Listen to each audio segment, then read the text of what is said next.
buonasera a tutti. Mi ha già presentato, sono Giulia Kuman e oltre a collaborare con ENAIP nei corsi di formazione per altre attività appunto di consulenza e formazione, collaboro anche con l'azienda ospedaliera di Padova nei suoi comitati etici. Difatti dopo avrò modo anche di parlarvi un po' dell'attività che abbiamo svolto e come anche si potrebbe migliorare l'attività dei comitati etici, specie di pratica clinica nell'ambito appunto clinico e assistenziale.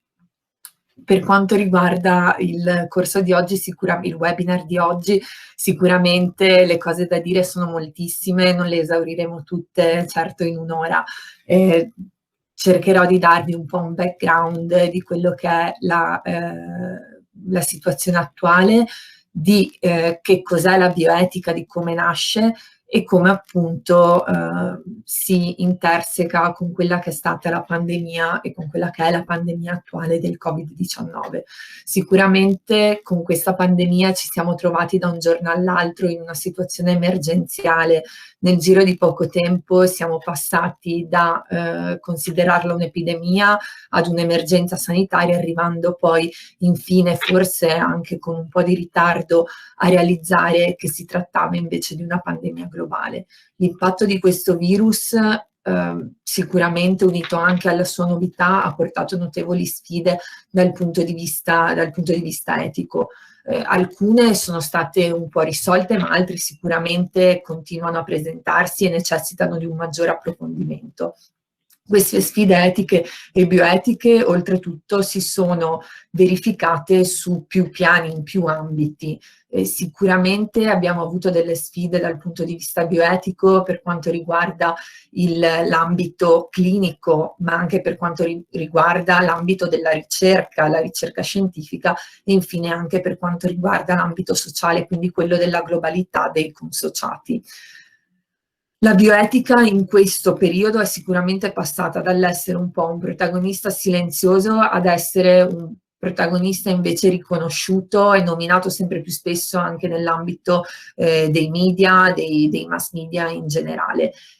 Però che cos'è la bioetica? Come nasce? Di sicuro è entrata a far parte un po' negli ultimi anni in quello che è il linguaggio e il lessico comune e spesso viene associata a delle questioni di grande impatto esistenziale. Solitamente si associa la bioetica a quelle che sono le questioni del nascere e del morire, ma si occupa anche di quelle che sono le modalità di cura e di quelle anche che è un po' tutto il vivere umano. Sicuramente il progresso in campo biotecnologico ha cambiato negli ultimi anni la visuale in ambito medico. Le alternative terapeutiche sicuramente si sono moltiplicate, il principio di autodeterminazione anche nel contempo si è fatto sempre più forte. Questo grazie anche all'impostazione qui in Italia, quantomeno grazie all'impostazione del nostro articolo 32 della Costituzione, che ha introdotto proprio un diritto alla salute come fondamentale diritto dell'individuo da una parte e come interesse della collettività dall'altra. L'articolo 32 della nostra Costituzione oltretutto ha delineato il diritto alla salute come un diritto positivo da una parte, quindi un diritto ad essere curati, ma in realtà anche come un diritto negativo, un diritto a rifiutare le cure, qualsiasi esse siano. Quindi proprio ha dato massimo spazio all'autonomia del paziente in questo contesto. Nonostante tutto, permangono e si moltiplicano proprio delle problematiche di natura etica legata alle diverse possibilità di scelta, alle diverse possibilità terapeutiche che al giorno d'oggi, delle quali al giorno d'oggi disponiamo. Quindi è necessario proprio disporre di alcuni criteri normativi sulla base dei quali poi andare ad individuare delle linee di azione approvabili. Quando si parla di bioetica si prende in considerazione un po' non solo l'ambito clinico ma anche tutti gli interventi sul mondo della vita umana e si fa riferimento proprio in relazione ai principi e delle norme e dei valori ascrivibili all'etica. Tuttavia quando si parla di bioetica non si fa riferimento a un'etica di senso comune, proprio perché i problemi che vuole risolvere, che si propone di risolvere, sono del tutto nuovi e come appunto vediamo anche con questo Covid-19. La bioetica, oltretutto, non è un mero esercizio di stile filosofico, questo è importante da sottolineare. Non si preoccupa di filosofeggiare, ma si preoccupa proprio di dare delle risposte concrete ai problemi di tutti i giorni. Sicuramente la riflessione filosofica è importante, ma caratteristica della bioetica è soprattutto la interdisciplinarietà. Infatti è importante proprio avere a disposizione un vasto bagaglio di competenze. I comitati etici poi generalmente si compongono anche di proprio un numero di persone adeguato con diverse professionalità proprio per gestire al meglio le situazioni in ambito clinico. La bioetica, quindi, come vi dicevo, nasce con il mutare delle esigenze mediche.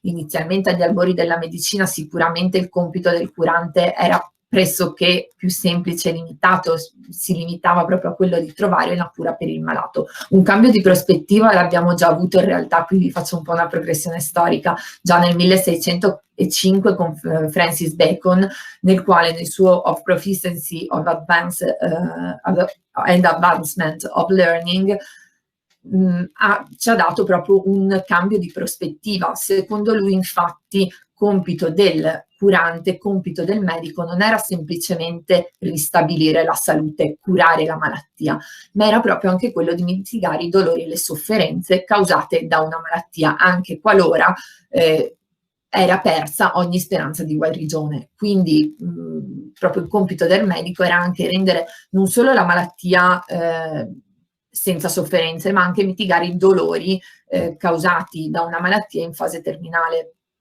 Quindi già nel 1605 appunto Francis Bacon muta un po' questa idea di medicina come limitata a curare la malattia fino a se stessa. Tuttavia dobbiamo aspettare poi l'inizio degli anni 70 del secolo scorso per avere un cambio decisivo. Difatti sino agli anni 70 più o meno la medicina era sicuramente una medicina paternalistica che si prefiggeva come fine principale, se non ultimo, poi se non unico, la cura ancora della malattia o il prolungamento della vita del paziente quantomeno. Negli anni 70 però negli Stati Uniti cominciano a crescere dei movimenti a tutela del paziente contro l'accanimento terapeutico, e questo a favore proprio di un sempre maggior coinvolgimento del paziente nelle scelte dei medici. L'autonomia quindi a partire dagli anni 70 viene sempre di più rafforzata e visto anche come uno dei più alti valori morali e criterio anche delle scelte in campo medico. Uno dei principali protagonisti fu Van Potter, che scrisse Bioethics Bridge to the Future, che appunto intese la bioetica un po' come un'antropologia morale e coniò anche questo termine. Certo, bioetica nasce negli anni 70, il termine nasce negli anni 70, dobbiamo però riconoscere anche che questo processo si è innescato proprio per arrivare alla bioetica come la conosciamo oggi, e si è innescato e ha avuto le sue radici dal processo di Norimberga. Il processo di Norimberga ha fatto emergere gli orrori delle sperimentazioni naziste e ha evidenziato proprio una necessità anche di una giustificazione etica in relazione alla sperimentazione clinica. Da lì poi, da sperimentazione clinica, si è anche esteso questa necessità di un'etica condivisa, di una bioetica condivisa anche a tutti gli interventi proprio in campo biologico, sull'uomo e poi sugli esseri viventi anche in generale. Quindi è proprio partendo da questo punto di partenza cruciale dal processo di Norimberga, poi che con un successivamente cambiamento culturale nella nostra società, un sempre maggior benessere economico, una maggiore democratizzazione e sempre più ampie conoscenze poi in ambito biomedico, che è stato possibile un fiorire della bioetica come poi la conosciamo al giorno d'oggi. Per quanto riguarda l'Italia, sicuramente l'avvento della bioetica è stato un po' più tardo e anzi sicuramente anche più difficile. Per anni in Italia si è parlato e si è avuto una contrapposizione tra quella che è la bioetica laica da una parte e la bioetica cattolica dall'altra. Questa divisione faceva proprio l'idea che la bioetica dovesse condurre ad una verità assoluta, ad una forma di conoscenza superiore, che fosse in grado di darci delle indicazioni per qualsiasi tipologia di caso. Quindi una bioetica anche in questo caso in realtà molto fissa. Possiamo pensare un po' a un paragone anche con le nostre leggi. Le leggi sicuramente sono lì, sono fisse, sono immutabili. Ecco, questo era un po' il senso anche e l'idea che si aveva di questa bioetica. Trovare un'unica verità che poi potesse regolare tutti i casi concreti. Tale divisione però non può esistere. Una divisione del genere implicherebbe la presunzione che una particolare morale e dei particolari valori siano superiori ad altri, e ciò non è possibile, specialmente se pensiamo ad una società multiculturale come la nostra. Quindi quello che si prefigge la bioetica non è ricercare una verità applicabile quasi automaticamente ad ogni singolo caso, ma si deve proprio partire dal caso concreto, analizzandolo poi alla luce di quelli che sono dei principi generalmente riconosciuti. I principi che generalmente sono riconosciuti in bioetica sono il principio di beneficenza, quello di non malevolenza, il principio di giustizia, che poi è un principio che ricorre specialmente in questo periodo di Covid-19, e infine il principio di autonomia. Autonomia che però, attenzione, deve essere inteso in senso relazionale. Se una volta si credeva che l'individuo avesse un'autonomia fatta e finita, per così dire, che fosse in grado di prendere delle decisioni in completa autonomia, come se fosse un essere isolato dalla società e dal suo contesto familiare, ecco, ora non dobbiamo più intenderla in questo modo, ma proprio come autonomia relazionale. Quindi bisogna sempre prendere in considerazione il contesto sociale e familiare anche dell'individuo.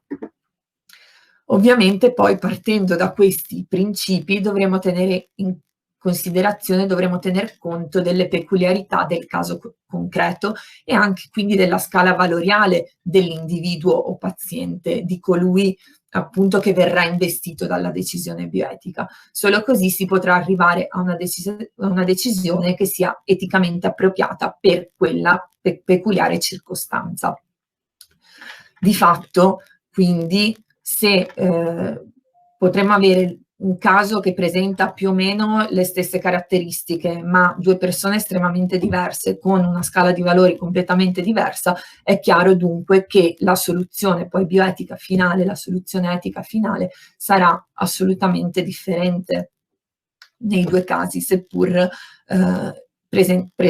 possono presentare delle peculiarità. Per quanto riguarda un po' i principi anche che sono generalmente riconosciuti in bioetica, ve li ho appena accennati. Per quanto riguarda il principio di beneficenza, questo porta, la sua applicazione porta a compiere azioni che promuovano il miglior interesse del paziente e allo stesso tempo ne preservino anche la dignità e portino poi un sollievo alle sofferenze. Per quanto riguarda il principio di non maleficenza, invece, questo principio di fatto si richiama alla massima latina primum non nocere. Questo principio quindi implica un obbligo proprio di protezione da ogni tipologia di danno e evitare di infliggere delle sofferenze ad un singolo paziente, a quel singolo paziente. Il principio di giustizia, infine, ci dice che in caso di risorse limitate, ed ecco perché diventa un principio molto importante in questo periodo di pandemia, ci dice che appunto che in caso di risorse limitate i trattamenti devono essere distribuiti in maniera equa e giusta. Più limitate sono le risorse, più dovremmo appellarci a un principio di giustizia, inteso anche in senso utilitaristico, ma su questo poi ci torneremo anche dopo, parlando un po' meglio di quelle che sono state delle raccomandazioni anche che sono state fatte dalla SIARTI in questo contesto. Il principio di autonomia invece molto semplicemente, come vi dicevo prima, inteso come autonomia relazionale, ci dice anche che il paziente poi ha un diritto a rifiutare il trattamento e di prendere parte al processo decisionale per quanto riguarda tutti appunto le decisioni sulla sua salute. Il principio di autonomia, differentemente però dagli altri principi, è sostanzialmente un metaprincipio, nel senso che rappresenta un po' un livello procedurale, è un principio che noi dobbiamo mettere in campo per giustificare poi le scelte, le decisioni e le linee d'azione, quindi riconoscendo anche la tutela delle differenze, proprio quindi ci porta sostanzialmente a declinare anche un po' in maniera differente il principio di beneficenza, a declinarlo in maniera adeguata alla singola circostanza, e così anche il principio di maleficenza e il principio di giustizia.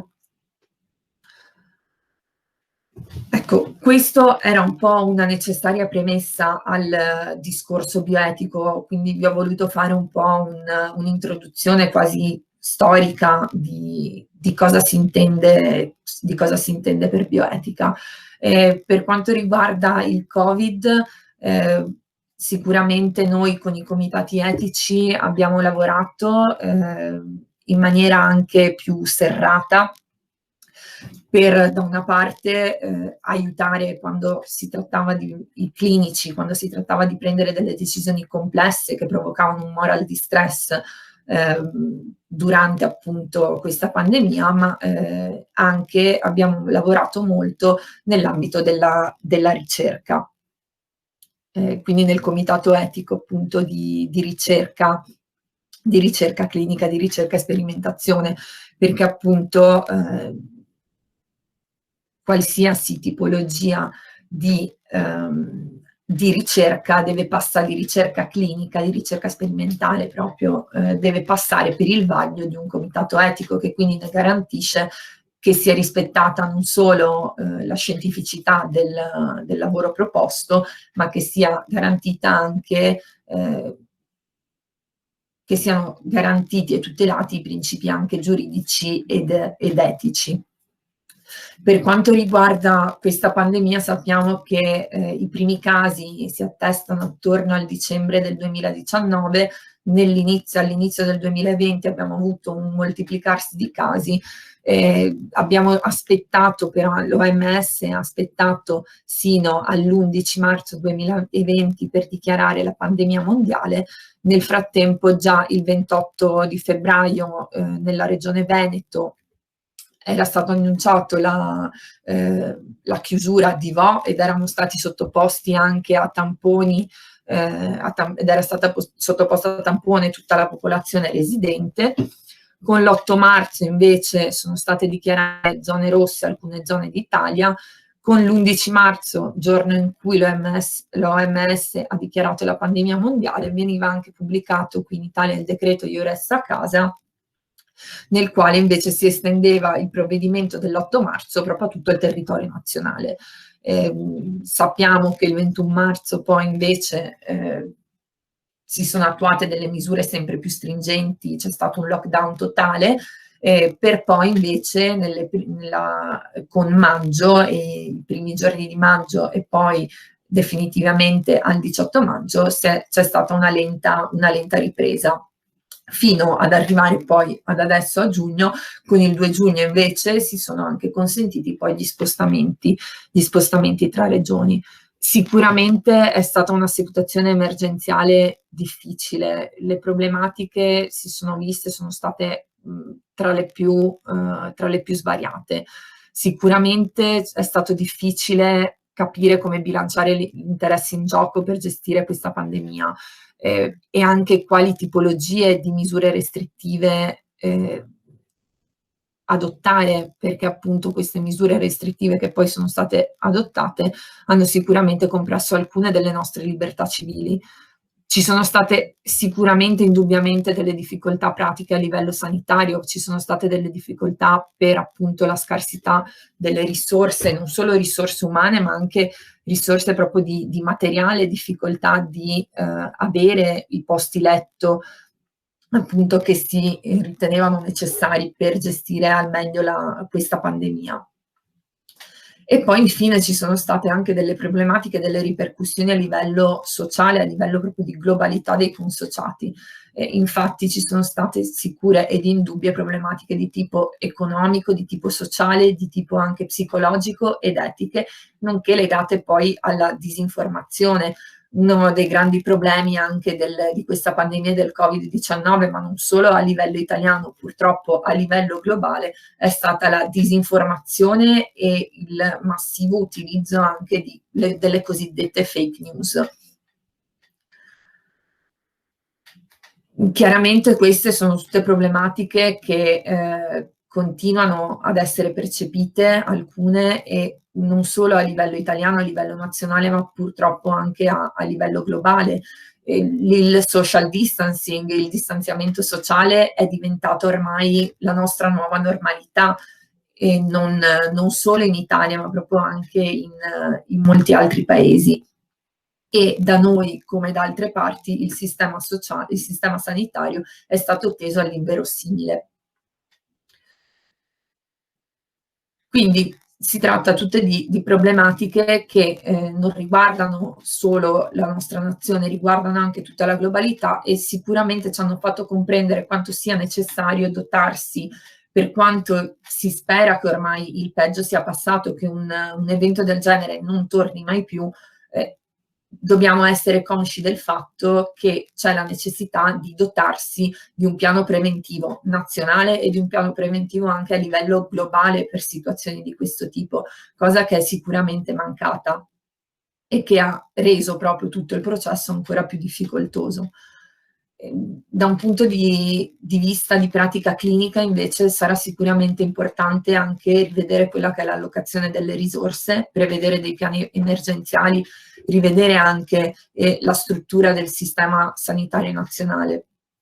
Sicuramente, pur avendo avuto molti casi, parlo del Veneto perché siamo qui, pur avendo avuto molti casi, il fatto che il sistema sanitario nazionale, il sistema sanitario regionale veneto sia sicuramente altamente integrato anche con il territorio è stato d'aiuto e ha fatto sì che la situazione di scarsità non si percepisse così tanto come è successo purtroppo in altre parti del territorio italiano.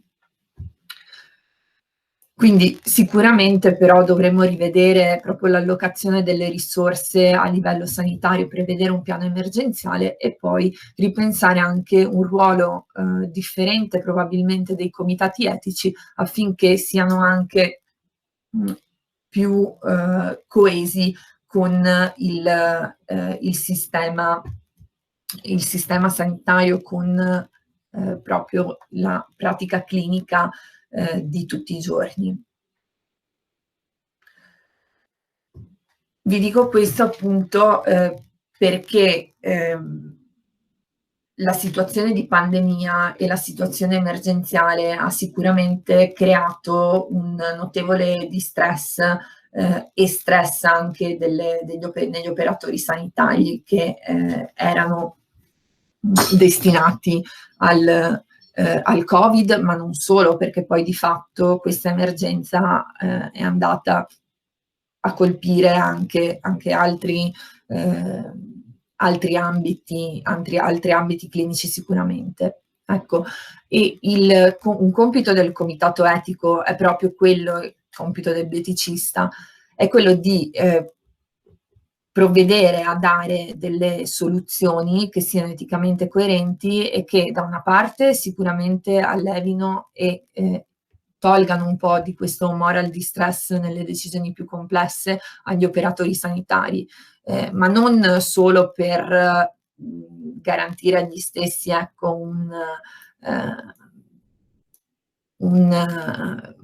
un compito, ecco, alleggerirgli il compito, ma proprio per fornire al paziente le cure migliori da un punto di vista non soltanto clinico, ma anche etico, che siano il più possibile rispondenti a quelle che sono le sue esigenze, anche in un contesto di sicura difficoltà come quello di una pandemia, nella quale le decisioni vanno prese in maniera assolutamente veloce, però lo stesso devono essere quanto più possibile condivise anche dall'equipe medica.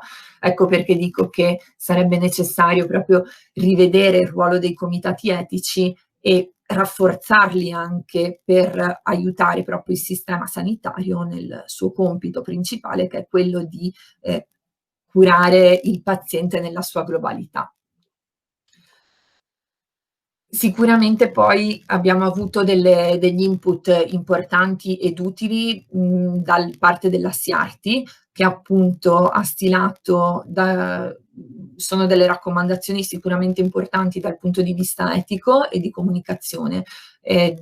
Tra le varie raccomandazioni che ha stilato ci sono state delle raccomandazioni di etica clinica e poi un documento Comunicovid. Per quanto riguarda il documento Comunicovid stilato dalla SIARTI, il suo scopo è stato quello di fornire delle linee guida. Questi tra l'altro sono sicuramente dei documenti che hanno una grande valenza etica e bioetica. Quindi proprio per questo che ve ne parlo in questo contesto. Per quanto riguarda il documento Comunicovid, il suo scopo è stato quello di fornire delle linee guida per quanto riguarda la comunicazione tra operatori sanitari e familiari. Devo dire che giustissimo è stato farlo in questo momento perché purtroppo abbiamo vissuto questa situazione di assoluto isolamento, di impossibilità di fare visita ai nostri cari, di impossibilità anche di vivere il lutto e il tutto è stato esacerbato anche da una impossibilità proprio di muoversi, di familiari che si trovavano costretti a casa, spesso magari da soli con i loro cari in ospedale, senza la possibilità di vederli e senza la possibilità nemmeno di avere altri familiari o altri amici che potessero supportarli anche in questa elaborazione della malattia e del lutto di un proprio familiare. Quindi sicuramente è stato di vitale importanza anche stilare questo documento. C'è da dire che è un documento che può anche estendersi a quella che dovrebbe essere una normale pratica clinica e di corretta comunicazione tra sanitari, paziente e familiare. Gli obiettivi di questo documento sono appunto condivisibili in realtà anche quando siamo in situazioni di, tra virgolette, normalità. Gli obiettivi sono quelli di fornire delle informazioni comprensibili sulla malattia e sulle opzioni di cura al paziente in primis, se lo stesso è cosciente, capace di intendere e volere, altrimenti ai familiari. Ottenere delle informazioni sulle aspettative e scelte sia da parte dei pazienti, sempre coscienti, se no dai familiari e comunque anche dai familiari.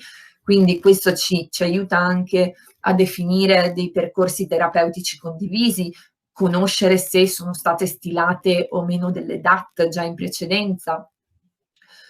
Un altro obiettivo di questo Comunicovid, di questo documento, è quello di manifestare partecipazione all'interno dell'equipe medica, ma partecipazione anche tra proprio medico e operatore sanitario e familiari. Altro obiettivo è quello di rendere possibile poi l'espressione delle emozioni e quindi la gestione del lutto anche attraverso strumenti come il telefono o le videochiamate, quindi cercare proprio di dare delle linee guida agli operatori sanitari su come meglio comportarsi quando il familiare appunto esprime le sue emozioni anche negative, anche tra le più negative e talvolta anche con dei connotati di ira. Altro obiettivo è quello di prevenire poi delle incomprensioni e dei conflitti con l'equipe di cura e anche delle incomprensioni e dei conflitti tra equipe, personale sanitario e i familiari.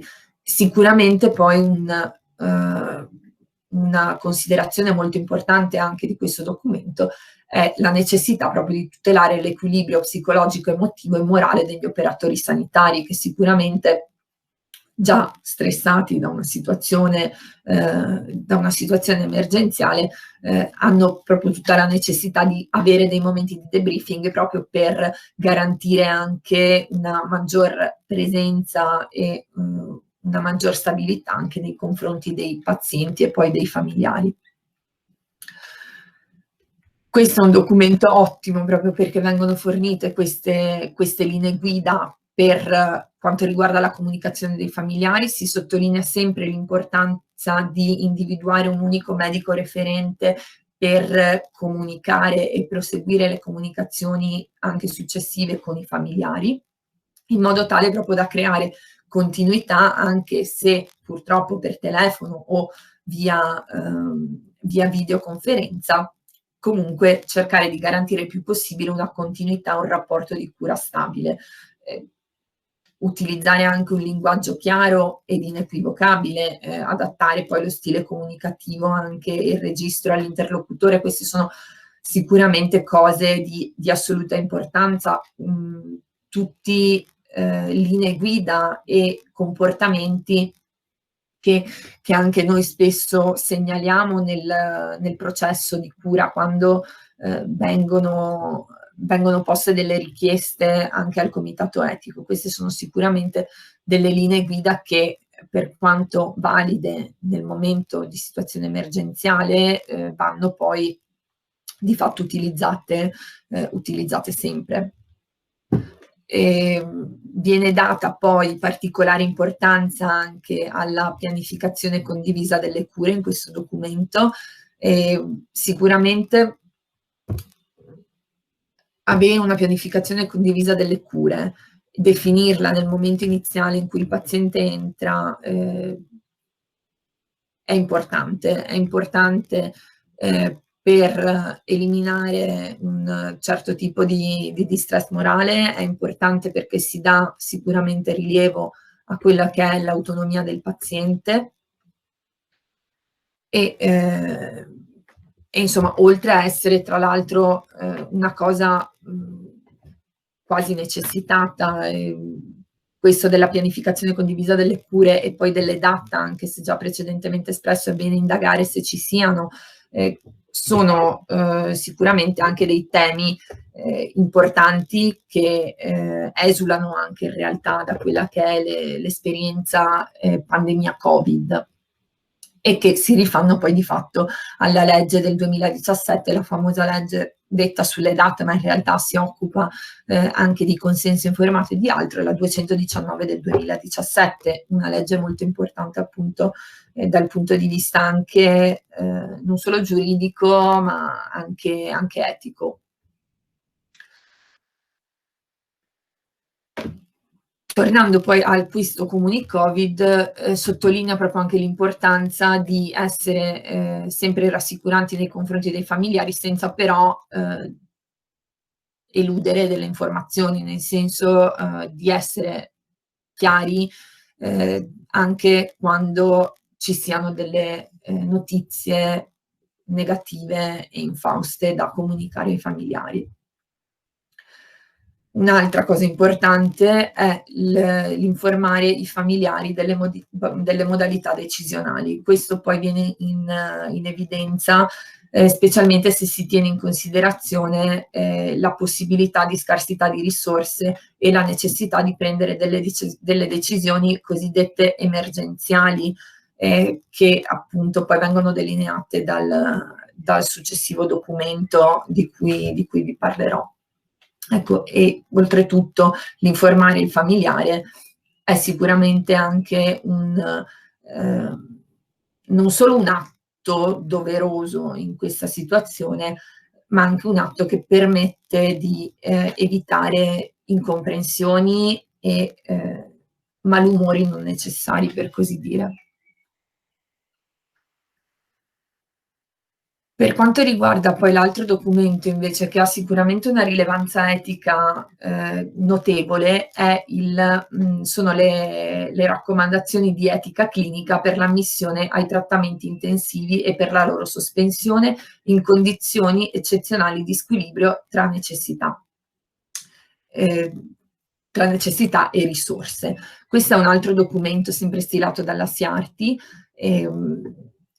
la quale anche ha un suo comitato etico appunto che ha aiutato nello stilare queste sono 15, le decisioni sono 15 15 raccomandazioni che in realtà si presentano come fluide.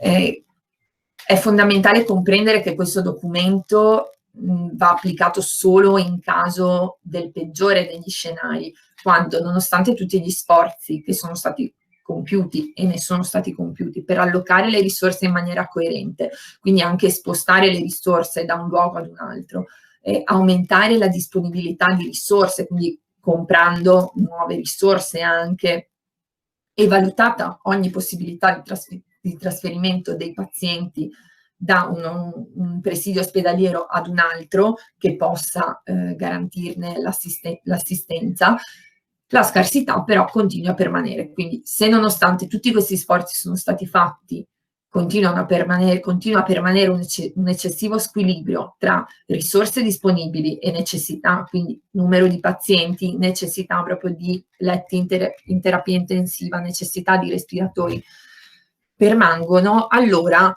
verranno e potranno essere utilizzate queste raccomandazioni della SIARTI. È ovvio che tutti i nostri sforzi iniziali devono sempre essere fatti per andare a colmare questo gap tra necessità e risorse scarse. Queste raccomandazioni sono sicuramente importanti, sono sicuramente eticamente condivisibili, sottolineano anche un po' quelle che erano delle posizioni etiche già chiarite. Il principio di giustizia, vi dicevo, esiste, ed è un principio appunto che guida anche le scelte quando siamo in situazioni di scarsità delle risorse.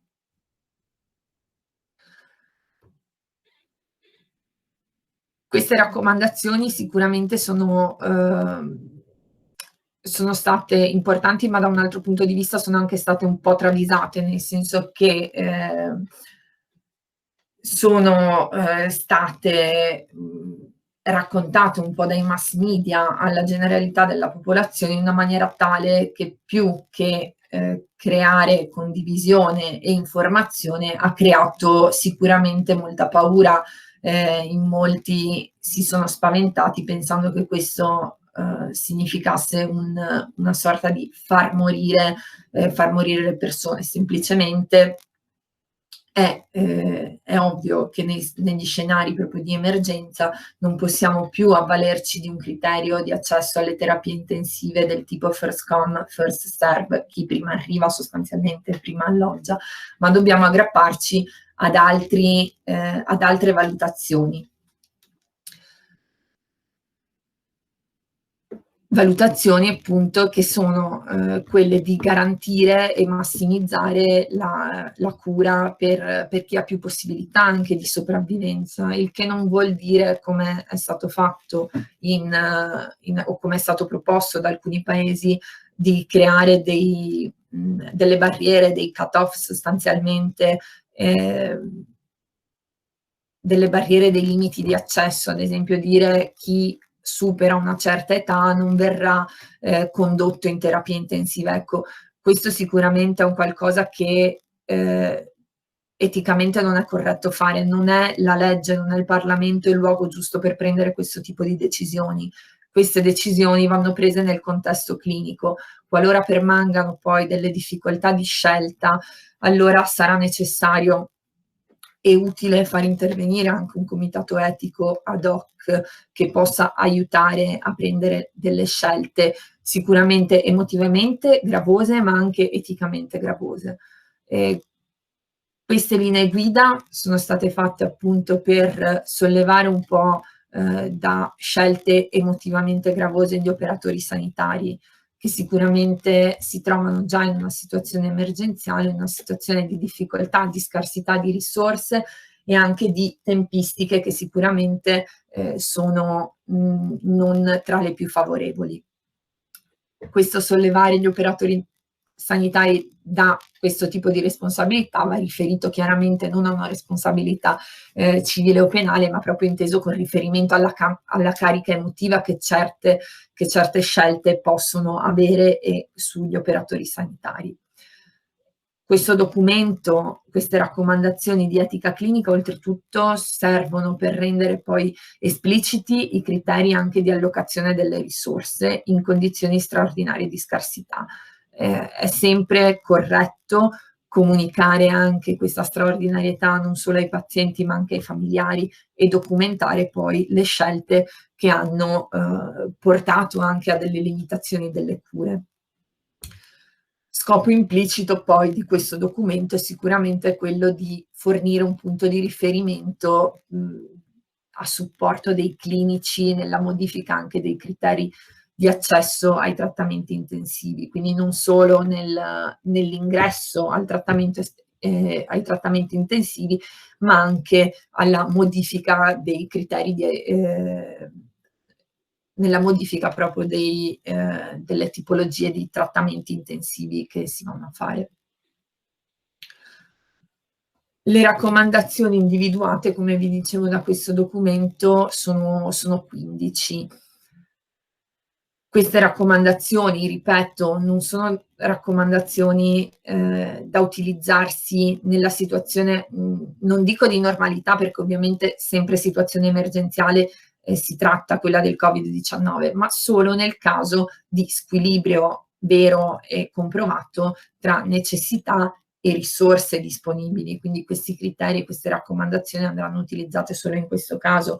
Fortunatamente non ce n'è stato bisogno in alcuni setting qui del Veneto, purtroppo in altri contesti si è dovuto ricorrere a dei criteri comunque consimili.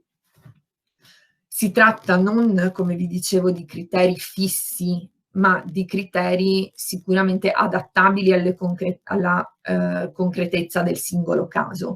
Questo perché non si vuole escludere il medico e non si vuole togliere al medico la sua responsabilità di agire in scienza e coscienza, tenendo conto di elementi quali appunto l'appropriatezza clinica, la situazione concreta e le decisioni del paziente. Ecco, questo non si vuole fare, ma servono appunto per un po' dare delle linee guida che siano il più possibile condivisibili. La condivisione appunto è un fattore importante anche per eliminare quello che è un po' il moral di stress dato da queste situazioni. Anche in questo documento poi ci ricorda l'importanza sempre di individuare un percorso condiviso delle cure con i pazienti, di comprendere se e dare la rilevanza giusta alle DAT, se queste esistano, oltre che all'appropriatezza delle cure. È chiaro che appropriatezza delle cure quando siamo in situazioni di estrema scarsità ha un significato diverso da quando ci troviamo in situazione di normalità. L'inappropriatezza, infatti, in questa situazione emergenziale, in questa situazione di squilibrio tra necessità e risorse, può basarsi anche esclusivamente su un criterio di giustizia distributiva. Quindi su comprendere chi proprio ha più possibilità di salvezza, e questo sostanzialmente è il criterio che in caso di scarsità di risorse viene utilizzato. Si cercano di garantire le cure alle persone che hanno più probabilità di sopravvivenza in primis, e in secondo luogo a chi anche ha un'aspettativa di vita più lunga. Quindi anche il discorso dell'età non rappresenta un limite cut-off alle cure, un limite assoluto alle cure, anzi l'età è solamente uno dei fattori che andranno presi in considerazione. Gli altri fattori sono sicuramente le comorbidità, la situazione clinica e le altre insufficienze d'organo. Ecco, questi sono un po' tutte la valutazione nel complesso che deve essere fatta per capire a chi riservare le risorse. Sicuramente da un punto di vista morale delle decisioni del genere sono assolutamente complesse e assolutamente difficile è comunicarle anche nel modo più corretto ai familiari. Per questo sarebbe opportuno, come vi dicevo, cercare di implementare l'attività anche dei comitati etici, oltre che sicuramente anche quella di fornire aiuto psicologico anche agli operatori sanitari, proprio per garantire le migliori cure possibili e la miglior condivisione e la migliore anche comunicazione, non solo tra medici e pazienti, ma anche tra medici, pazienti e familiari in contesti del genere. E quindi limitare sostanzialmente il distress morale. Come vi dicevo, questo documento in particolare è sicuramente stato necessario e necessitato al fine di garantire un orientamento quanto più condiviso in una situazione emergenziale. È stato un documento che sicuramente è stato scritto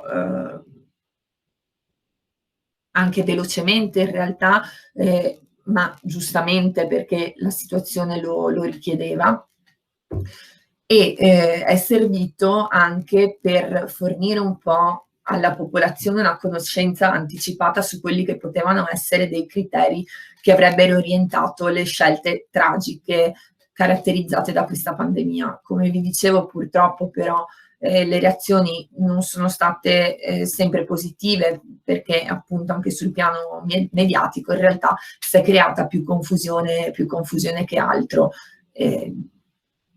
Questo documento non sarebbe dovuto essere letto così, diciamo, nudo e crudo alla popolazione in generale.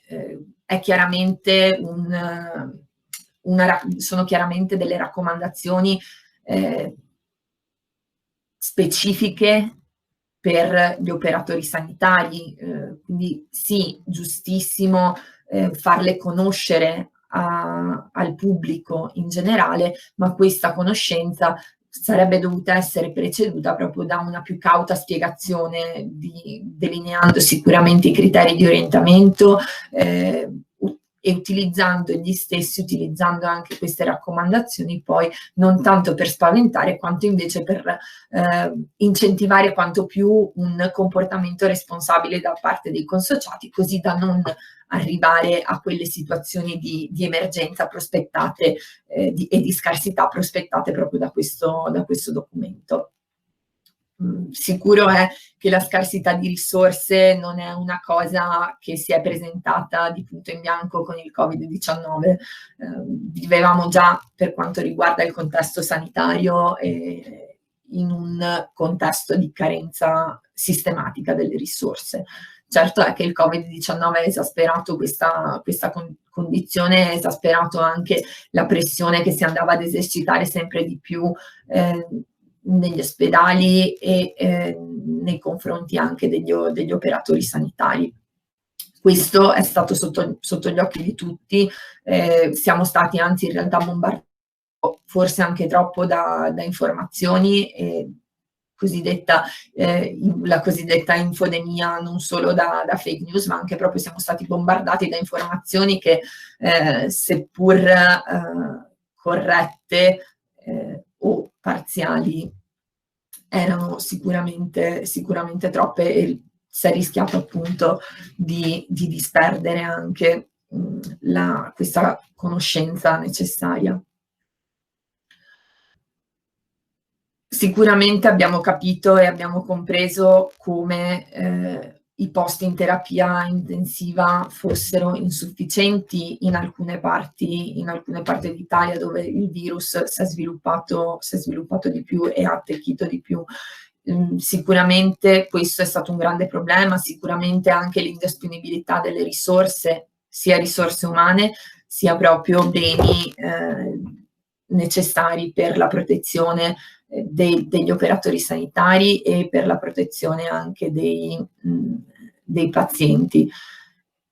È stato sicuramente necessario anche uno sforzo organizzativo notevole per aumentare la disponibilità di queste risorse, delle risorse erogabili, e anche per promuovere una migliore allocazione. Questo sicuramente è stato un impegno che c'è stato, proprio al fine di contrastare e di non dover addivenire all'utilizzo di queste raccomandazioni. Nonostante ciò, nonostante tutti gli sforzi, era comunque prevedibile che in alcuni casi si sarebbe potuto assistere ad un permeare di questa sproporzione insanabile tra necessità e risorse. Ecco.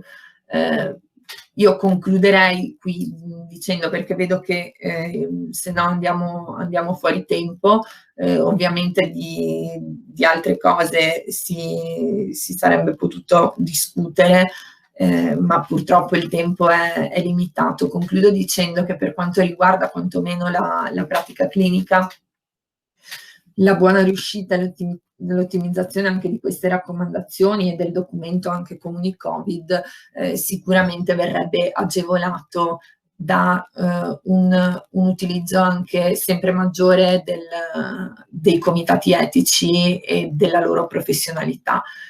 Permetterebbero da una parte agli operatori sanitari di operare serenamente, sapendo di avere un valido appoggio e una valida consulenza ogni qualvolta si individui una situazione di stress morale e una situazione anche non così chiara per gli operatori. Anche proprio in situazioni di normalità e non in situazioni di scarsità delle risorse. Ecco, questo comunque aiuterebbe gli specialisti e gli operatori sanitari a potersi avvalere di un consulto sicuramente specialistico per quanto riguarda queste tematiche etiche, per affrontare al meglio appunto queste decisioni, alcune decisioni che sono moralmente complesse, e ridistribuire anche e ridimensionare il carico emotivo normalmente presente in queste situazioni. Così poi, per raggiungere il fine ultimo, che è quello che si prefissa la bioetica, di poter garantire le cure migliori per ogni singolo paziente.